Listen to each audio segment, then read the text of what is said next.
By Kyle Orton at Kyle Orton on 21 November 2017. Usama bin Ladin, Qassem Sulaymani Among the documents recovered from Usama bin Ladin's compound in Abbottabad was the letter to Karim, dated 18 October 2007.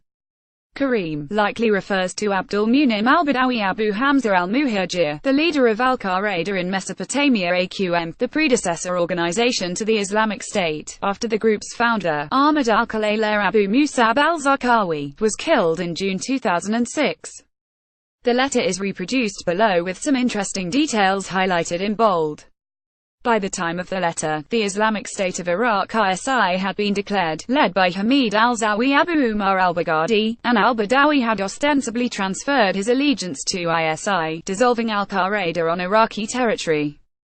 The letter itself bears on the fraught question of ISIS's relations with al-Qaeda, Central AQC between 2006 and 2014, when AQC expelled ISIS, because, firstly, it shows again that communication continued between ISI and AQC even after 2006, and, secondly, that bin Laden addressed ISI's leaders as if they were subordinates.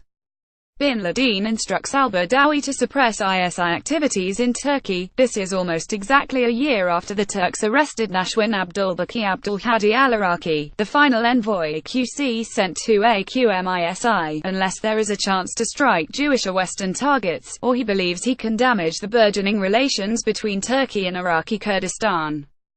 In 2015, after IS's relations with AQC had been terminated, a similar course was followed as played a key role in pushing Turkey back into war by damaging relations between the government and the Kurdish population.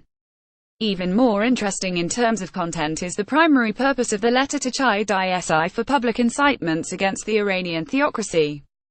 Public attacks against Iran should be avoided, said bin Laden, because Iran is al-Qaeda's main artery for funds, personnel, and communication. Al-Qaeda's relations with the Islamic Republic have long been known to all who care to know, and new information, from investigators like Adrian Levy and Catherine Scott Clark, whose new book The Exile gives exhaustive detail on the arrangements made for the Iranian Revolution to protect senior al-Qaeda officials, and from the Abbottabad documents now that they are all finally public will continue to add to this picture. Page 1. In the name of God, the merciful and compassionate. Thanks to God, for he promised and delivered, threatened and forgave. Prayers and peace be upon our master and master of all nobles Muhammad, his family, and his followers the perfect nobles. Honorable brother Karim, may God protect him.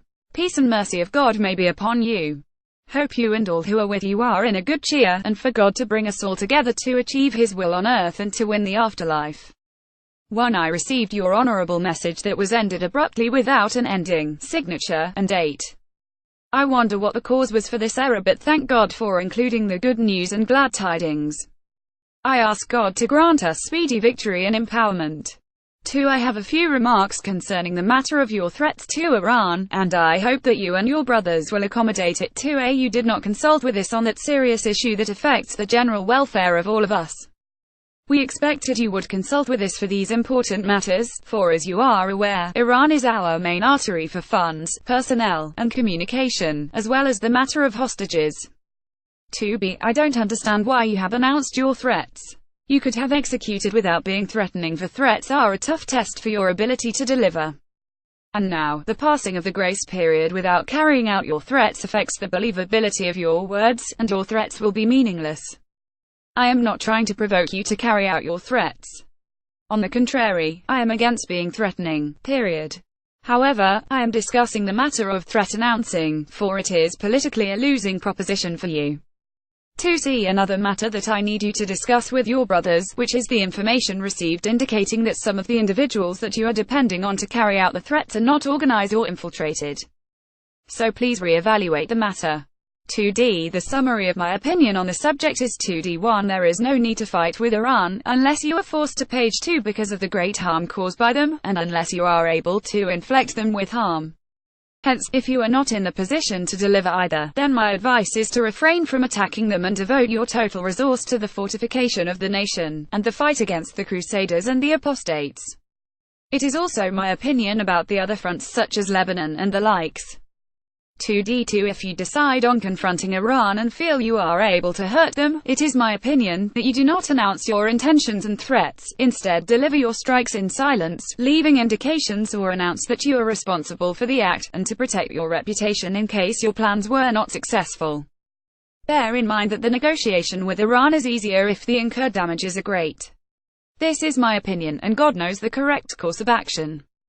2d3 Another issue that is closely related to the previous one, is the taking of Iranian hostages for negotiation. I suggest starting the negotiation on exchanging the person that I have asked to receive the file on his statements, which I have not received yet, or any other person, for our captives, specifically the ones sentenced to death or to a long-term incarceration in their countries. 2d4 Regarding the issue of not attacking the dissenter by her name, the issue is under discussion among the brethren and my position is the collective decision for the group and not just my own. We associated the matter with receiving hostages from them, for it will give us great latitude in confronting them. In general, the discussion is still progressively ongoing. The other issue is the attack on my brothers with Abu al-Yazid, and with you.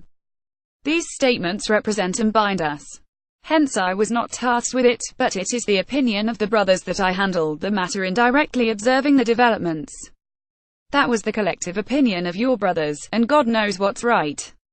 2d5 Regarding Turkey, it is my opinion that our work in Turkey not be tied to the reactions to our works, but is based on the situation's advantages and disadvantages. Hence I suggest the suppression of activities unless there is a chance for a large operation against the Jews or the Crusaders, and only after your determination of the advantages and disadvantages. And perhaps the deterioration between them and Kurdistan is beneficial to you. God knows. 2d6 Regarding sending you brothers, the problem is the road. 2d7 Haji Harun said he has reached an agreement with you to work in your two countries. Please provide me with the details of the agreement, for I need to understand it, and God bless you. 2d8 Lastly, I leave you in the custody of God. Destroy this message after reading. Peace, your loving brother. The 18th of October 2007.